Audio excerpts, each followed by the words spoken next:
বন্ধুরা কালকে কলকাতা ম্যাচ মুম্বাইয়ের সাথে জিতে গিয়ে সেখানে কিন্তু কলকাতা ফার্স্ট টিম যেটা কিন্তু 2024 সালে কোয়ালিফাই করে গেল।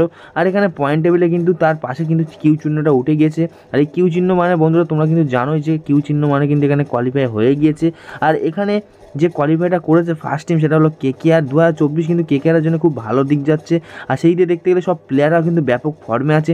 তো আর নিতেশ রানাকে ঢুকিয়ে আরও টিমটা কিন্তু স্ট্রং হয়ে গেছে। তোমরা কিন্তু কালকে খেলাটা দেখলে কীভাবে ম্যাচটা কিন্তু জিতে নিল কলকাতা মুম্বাইয়ের কাছ থেকে। পুরো মুম্বাই জেতা ম্যাচ কলকাতা জিতে গেল। তো এইটাই হলো টিম স্পিরিট, আর এটাই কিন্তু দরকার আমাদের কলকাতার জন্যে। আর কলকাতার অবশ্যই জিততে হবে।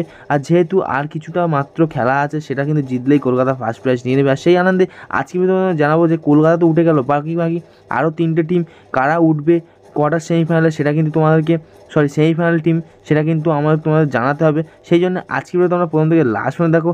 আর চ্যানেলে নতুন হলে অবশ্যই সাবস্ক্রাইব করে দাও, কারণ ক্রিকেট সংক্রান্ত নিউজ কিন্তু সবার আগে তোমরা পেয়ে যাবে। সেই জন্য একটু আমার মুখের দিকে তাকিয়ে লাইক সাবস্ক্রাইব করে দাও।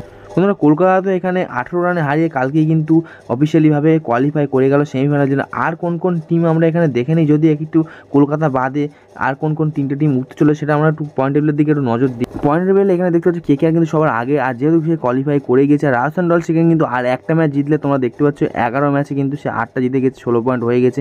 আর এখানে কিন্তু রাজস্থান রয়্যালস কোয়ালিফাই করেও গিয়েছে, বাট এখানে আরও একটা জিতলে কিন্তু সেও কিন্তু সেম হয়ে যাবে কলকাতার সাথে।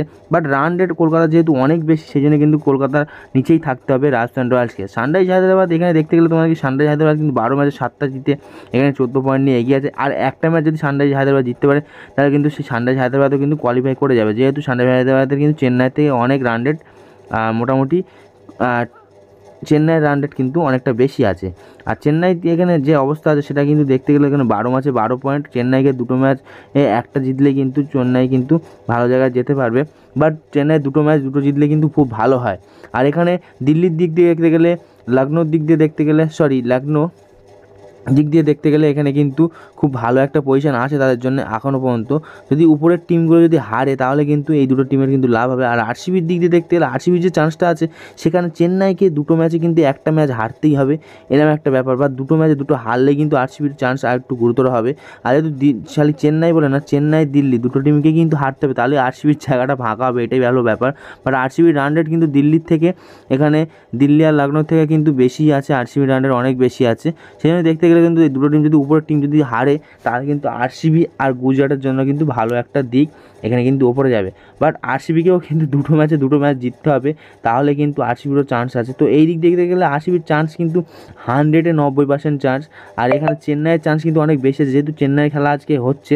চেন্নাই এখানে ম্যাচে জিততে পারে কিনা দেখা যাক। চেন্নাই যদি আজকে ম্যাচে জিতে যায় তাহলে কিন্তু অনেকটা উপরেই চলে যাবে। আর চেন্নাই কিন্তু রাস্তাটা 100-র মধ্যে কিন্তু 70% খুলে যাবে, আর 30% থাকবে, সেটা কিন্তু চেন্নাই লাস্ট ম্যাচ জিতে গেলে কোয়ালিফাই করে যাবে। তো খেলা কিন্তু খুব জমে উঠেছে, তোমরা কিন্তু বুঝতে পারছো। আর এটাই তো আইপিএল খেলা, যেই খেলাতে আমরা দেখে দেখে কিন্তু খুব ভালো লাগে। আর এটা কিন্তু খুব কন্টেস্ট হয়, আর প্রত্যেক বছর কিন্তু এই 4 নম্বর জায়গাটা নিয়ে কিন্তু খুব ভালোভাবেই কন্টেস্ট হয়। আর আজ কিন্তু এই বছরও কিন্তু 2024 সালে এই বছরও কিন্তু কন্টেস্ট হচ্ছে। আর এটাই দেখার জন্যই কিন্তু এত লোকে ভিড় করে। বাট এখানে তোমরা কি বলতে পারো যে চেন্নাই যাবে কোয়ালিফাই হয়ে নাকি হবে না, সেটা কিন্তু কমেন্ট বক্সে জানাতে ভুলবে না। আর আজকে ভিডিওটা এইটুকুই, দেখাচ্ছে নেক্সট ভিডিও। তখন ভালো থাকো, সুস্থ থাকো, টাটা গাইস, বাই বাই।